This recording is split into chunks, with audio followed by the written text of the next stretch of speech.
Good morning. This is Mona, and this is my morning view. Today, spring edition 2026, blue skies, and it is Feisty Friday. Feisty Friday. So, today I'm going to talk to you that a lot of us find ourselves going down this road.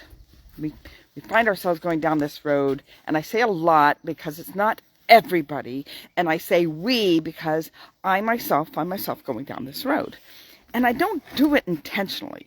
Like this morning, I was just spending some quiet time with the Lord, and then the alarm went off, and so I turned off the alarm, and I just sat there and rested for a few minutes on the couch after my quiet time, and I'm just sitting there, and thoughts about what I would do in case of an emergency at work.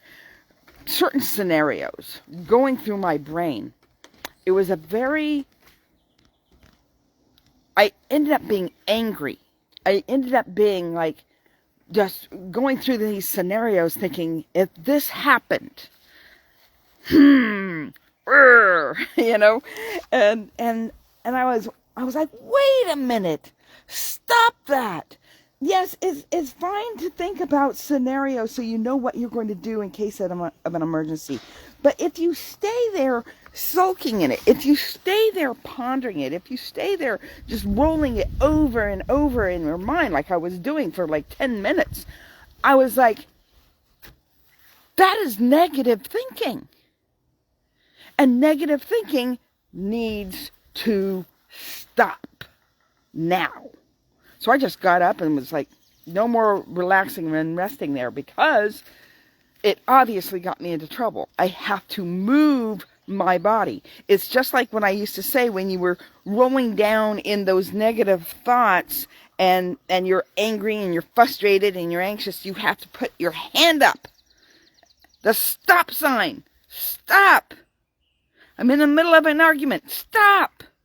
Not for the other person, for you. To switch, to give a space for you to switch that lever and say, no, I'm not going to go down this road right now. It's not a pathway that my neuro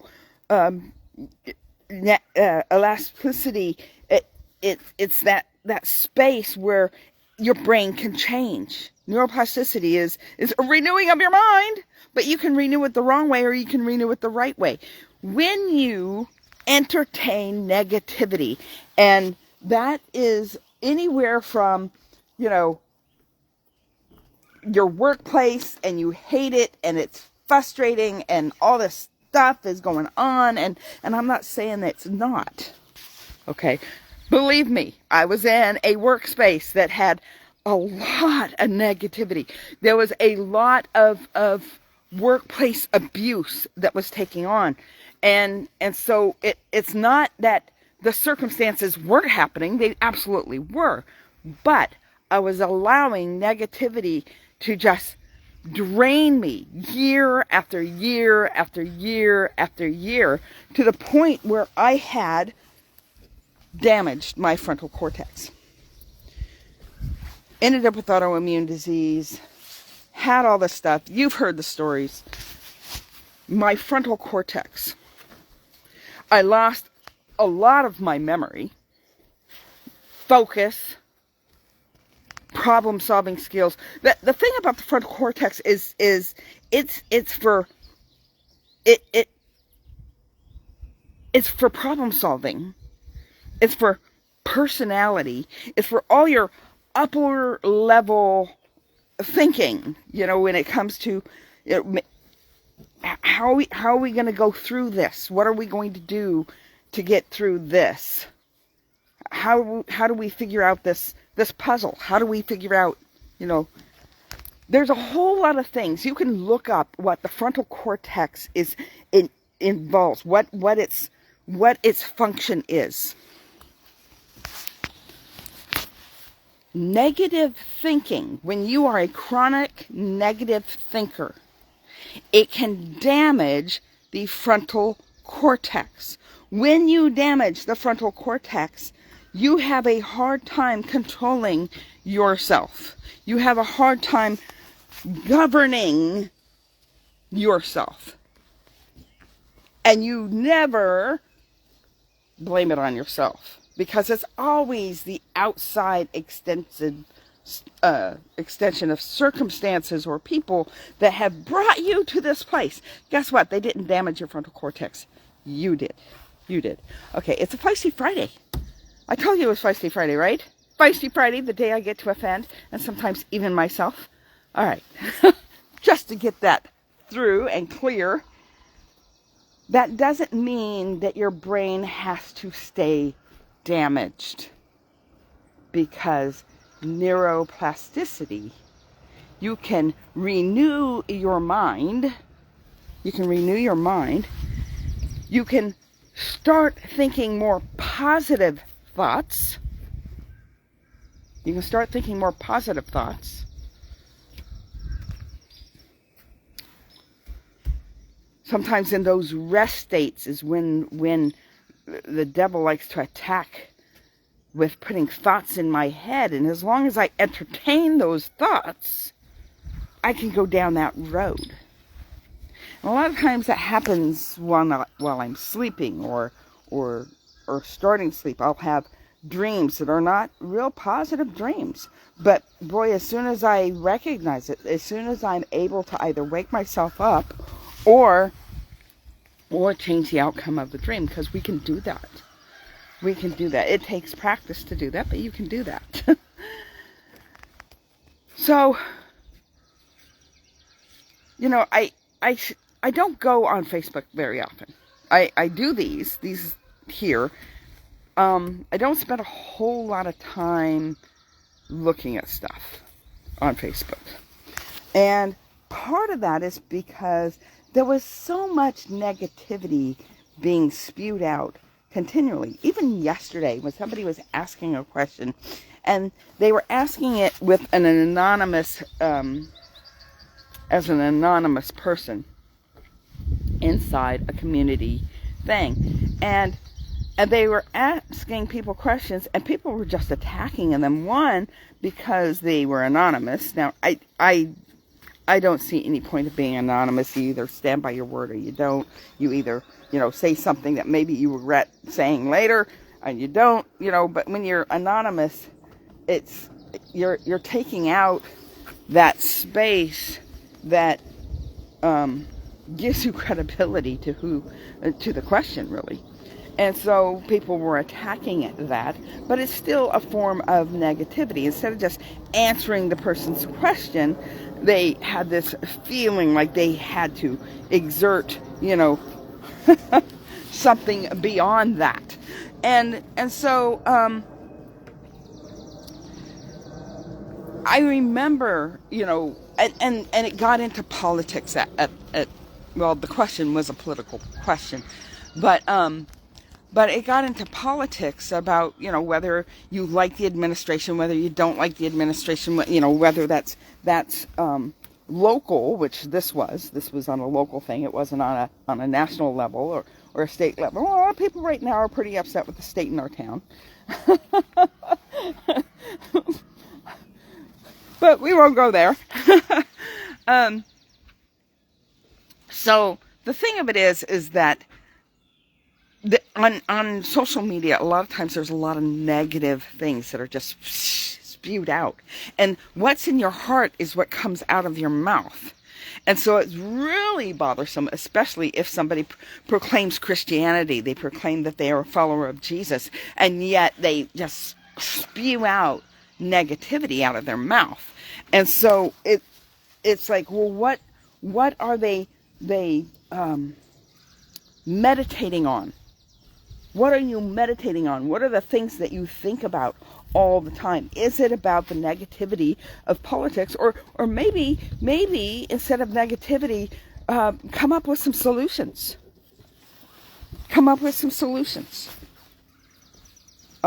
List them out. List out the solutions. List out about the steps to the solutions. Or something to that effect. Oh, you don't have any solutions? So why don't you have any solutions? Oh, why? Because you stay in the space of negativity, and your problem solving part of your brain is being blocked. So, with that, I don't know which one you want me to throw, bud.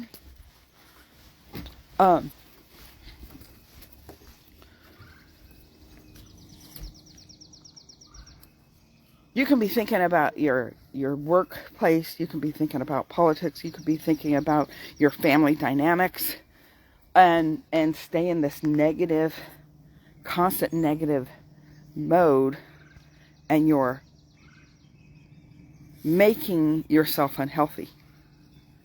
You are the creator of your health at this point. That's what negativity will get you. Negativity will get you illness. Negativity will get you a damaged frontal lobe, cortex. A negativity will get you a personality flaw that people don't want to be around, because it controls your personality here. That's why they used to do lobotomies back in the old days, 1900s, okay? Yeah, I was around during that time. Not during the lobotomy phase. Well, some of it was still happening when I was around. But if you had a child, it was usually girls. It was usually girls. If you had a child that was out of the box, they're out of the box thinkers. They're not being compliant to how you want them to be. If you had the money, if you were a person of status, you could take your daughter, usually the daughter, and take them to get a lobotomy. Basically, they stuck something up there and scrambled eggs in your frontal cortex. And then the person would be more calm and subtle. Now, what you did is you destroyed their thinker.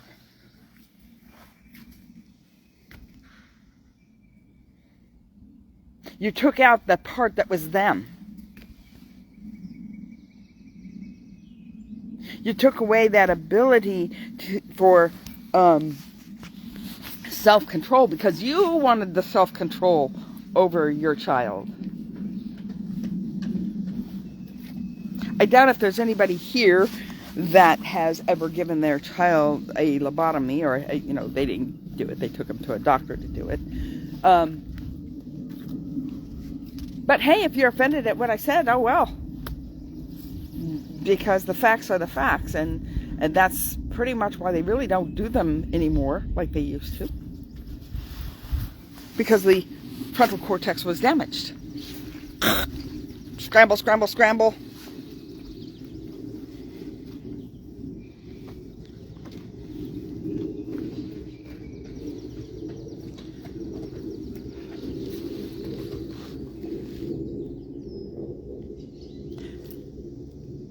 How do you want to be able to think? Do you want to be able to solve problems? Do you want to have a personality that people don't mind being around? Do you want to be able to control your movements? Yeah, I had uncontrollable muscle movements because my stopper was broken.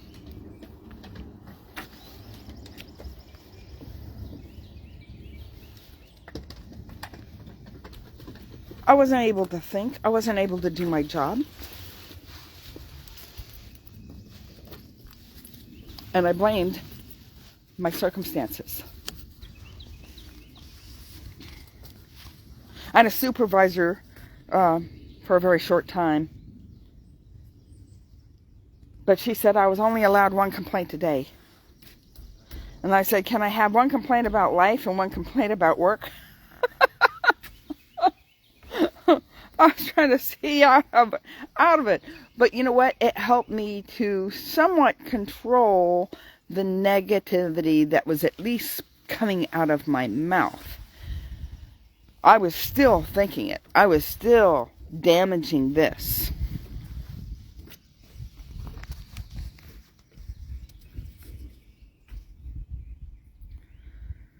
So when it comes down to it, do you want to have a frontal cortex that functions? Or would you rather like to stay in your negativity? Would you rather still like to complain and go over the reel in your head over and over again? And a lot of times that reel isn't even real. That R-E-E-L in your head is not R-E-A-L. It's what you've made it. It's what you've imagined it to be. Some of it is real, yes. Some of it could be real. Some of it could be very circumstantial. That's it. It's possible. But usually you take out your percent of it, and it's all about the other person. Or you have your percent in it, and you're not giving yourself any grace or forgiving yourself. If you've asked God to forgive you, then you are forgiven. It's a decision. So you need to forgive yourself. I know I fall into this category a lot of not forgiving myself, looking back at the things I've done or not done and feeling guilty about it. Well, you know what that is? That's condemnation. And when it's condemnation, that is not of God. Conviction is of God. Conviction is when you're doing something wrong and God's correcting you and saying, you know, I don't want you doing that anymore. And so you feel bad. You're like, oh, I feel bad. I'm not going to do that anymore. And then you turn around and you don't do that anymore. And guess what? Now you don't feel bad. Now you don't feel bad because you've been given grace. You've been given forgiveness. And you have forgiven yourself. You're not going to stay in that space of, I'm just this horrible person. You should not be that horrible person anymore. If you are, stop it. Stop it. Repent. Repent doesn't mean you're sorry. Repent means you're sorry and you're not going to do it anymore. Now, I understand that sometimes there are things that you have a hard time with self-control, self-governance. Right? Self-governance. Frontal cortex. Self-control. Man, that cheesecake looked really good. I know I'm on a diet, but it looked really good. Oh, that bag of Doritos, it's calling my name.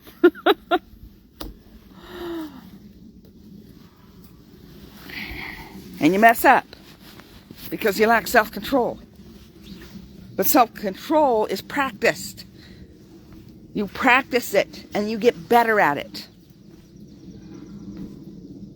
And then you pick off a leaf of grace. Ask forgiveness. Forgive yourself.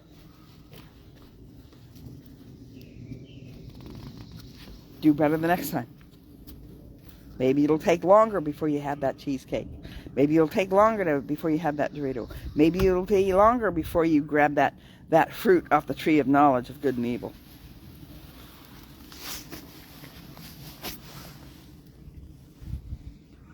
But how do you get out of that negative mindset? See, it's a path. It's a pathway. Neural pathways. And you have to do an interruption. Like the stop sign. Like me getting up off of the couch and saying, no. Oh, my mind was just going in a totally wrong direction just now. And that needs to stop now. It's okay to think of scenarios of, in case this should happen, this is what I'm going to do. But in reality, that's usually not what you're going to do. And in reality, that's probably not even going to happen. It does happen. But we don't know how it's going to happen. And we don't know when it's going to happen. So you do have to have some kind of procedure in your head beyond the script. because the script rarely functions the way the script is supposed to function. And so therefore, there has to be a modified plan in case the script can't happen. What are you going to do? That script ain't going to work in this scenario. So you try to follow the script, but you need to have another plan. But you don't dwell on it. You don't mull it over. You don't play it in your head like a movie.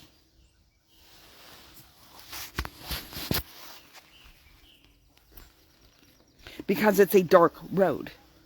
And you don't want to stay in that dark road. Even when in my head, of course I was the hero. I was the hero. Which probably isn't going to be...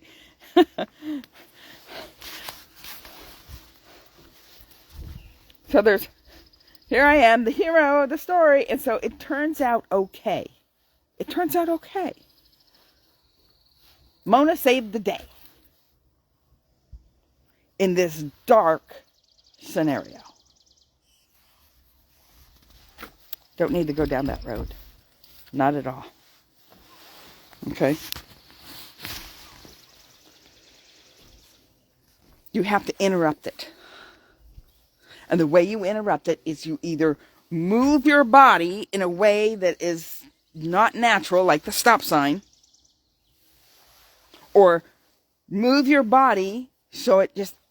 I got up from a sitting position that was curled up on the couch underneath my blanket. Got up, folded the blanket, walked away. Purposely, with decision, making that decisive move that I'm going to think about something pleasant right now. If I have to look at this colorful spin wheel that's got to be changed this season. If I can look at flowers, if there's flowers in my house, I'll go look at some flowers. If I don't have flowers, well, maybe I'll throw a picture on my phone real quick of flowers or something, or a butterfly, or look at the birds, and the birds are dancing around. Look at something that is lovely. Go through those words in Philippians 4.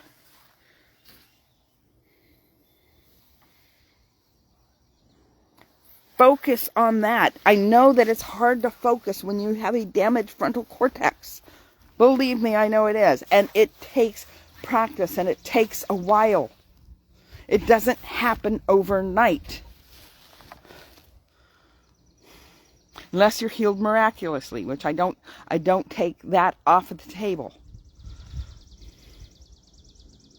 But what I've seen is it takes practice. You are an active participant in renewing of your mind. You.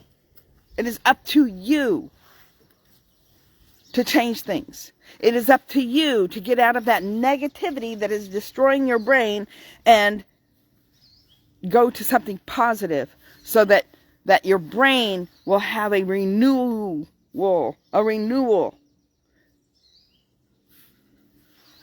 It's science. It's Bible. It's truth. All right. That's all I got for you today. Make sure you go over to YouTube, Mona E. Harrison. You'll see my white hair. You'll see my beautiful face. You'll know you're in the right spot. Subscribe. Subscribe, like, share, comment.